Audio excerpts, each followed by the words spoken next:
صلی اللہ علیہ وسلم فرمایا کہ میرا دل چاہا، میں نے ارادہ کیا کہ اللہ سبحانہ تعالیٰ سے درخواست کروں کہ اللہ تعالیٰ جو قبر میں چیخو پکار ہے وہ تم لوگوں کو سنا دیں، لیکن میں اس ڈر سے رک گیا کہ اگر تم وہ چیخو پکار سننے لگ گئے تو پھر تم اپنے مردوں کو کبھی قبروں میں نہیں دفناؤ گے، تم زمینوں پہ رکھو گے، تم قبروں میں ڈالو گے ہی نہیں انہیں کہ ان پہ کہیں سانپ اور بچھو نہ مسلط کر دیا جائے، ان پہ کہیں عذاب نہ آ جائے اور قبر میں جو حال ہو رہا ہے وہ نہ ہونے شروع ہو جائے، الا ما رحم ربی، ایکسپٹ اللہ تعالیٰ کے کچھ نیک لوگوں کے۔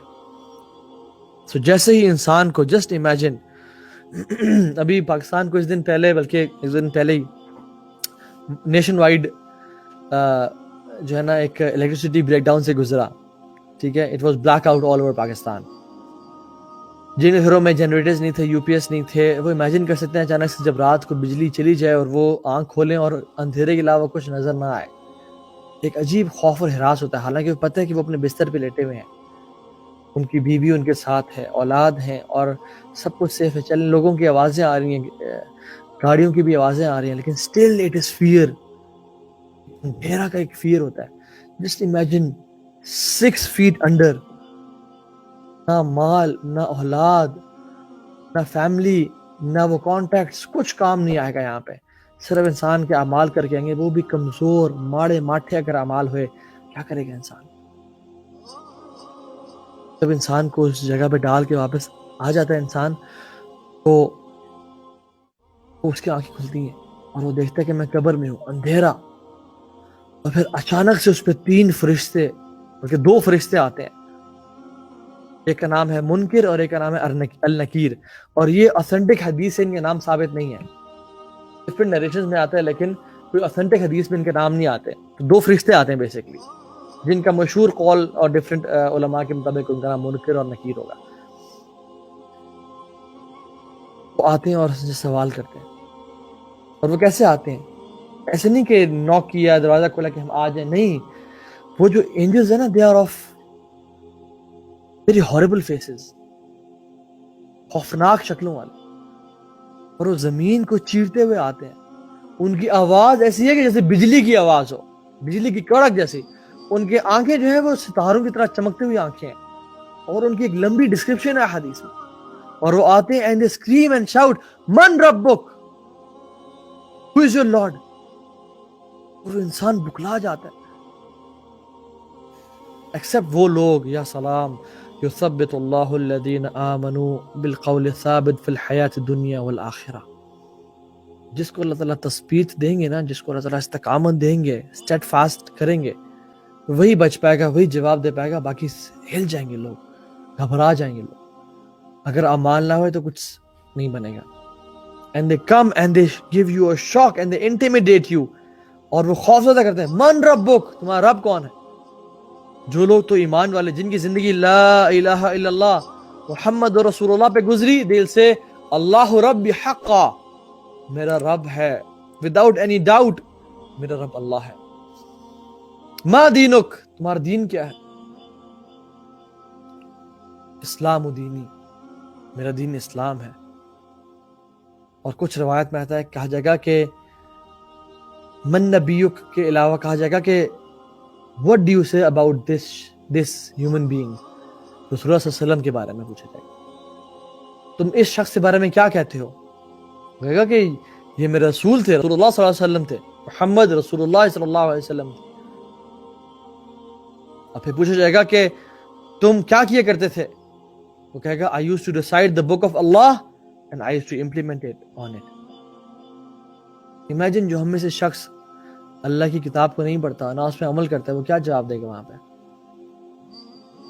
مختلف روایات میں مختلف کوشچنز آتے ہیں، کچھ میں 3، کچھ میں 4، اور یہ صحیح حدیث میں اس میں 4th کوشچن یہ بھی ہے کہ what you used to do، I used to recite the book of Allah، میں قرآن کی تلاوت کرتا تھا اور میں اس پہ عمل کیا کرتا تھا۔ پھر دوبارہ سوال کریں گے، وہ چھوڑیں گے نہیں، they'll again test you، are you sure؟ یہ سوال مطلب میں بتا رہا ہوں کہ حدیث میں کہتے ہیں they'll intimidate you، they'll test you، they'll trial you، واقعی میں تم سچ بول رہے ہو، تم یقین ہے اس بات کا، are you sure؟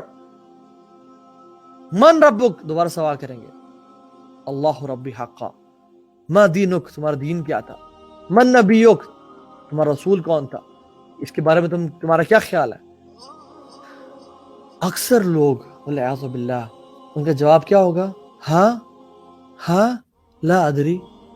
یہ حدیث کے الفاظ ہیں. ہاں ہاں لا ادری، آئی ڈونٹ نو، مجھے نہیں معلوم. جو شخص صحیح سوال کے جواب دے دے گا، رسول اللہ صلی اللہ علیہ وسلم نے فرمایا کہ آسمان سے کالر پکارے گا کہ the slave has spoken the truth، اس نے سچ بولا. اور جو جواب نہیں دے پائے گا اس کو کہا جائے گا کہ the slave has spoken falsely، اس کو جواب نہیں پتا تھے، تو اس کی قبر کو جہنم کی قبروں میں سے ایک گڑھا بنا دیا جائے اور اس کے لباس کو آگ کے لباس پہنا دیا جائے. والعیاذ باللہ. کیا پروفٹس، کیا محمد صلی اللہ علیہ وسلم سے اور پروفٹ سے کوشچن کیا جائے گا بارے میں، ان کے بارے میں؟ نہیں. اہل سنہ والجماعہ کا منہج اور عقیدہ یہ ہے، اور ہمارا ماننا یہ ہے کہ رسول اللہ صلی اللہ علیہ وسلم is not the one who is questioned, rather he is the one who questions people. وہ اللہ کے دین کو لے کے وہ آخری رسول تھے. ان کے بارے میں نہیں کہا جائے گا کہ یہ شخص کون ہے یا تمہارا نبی کون تھا، کیونکہ he is الرسول صلی اللہ علیہ وسلم.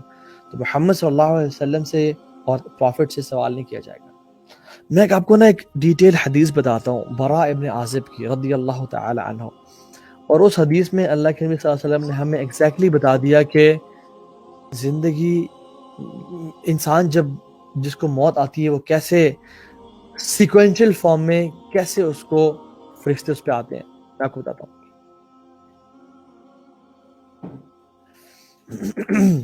براء ابن عازب رضی اللہ تعالی عنہ فرماتے ہیں کہ رسول اللہ صلی اللہ علیہ وسلم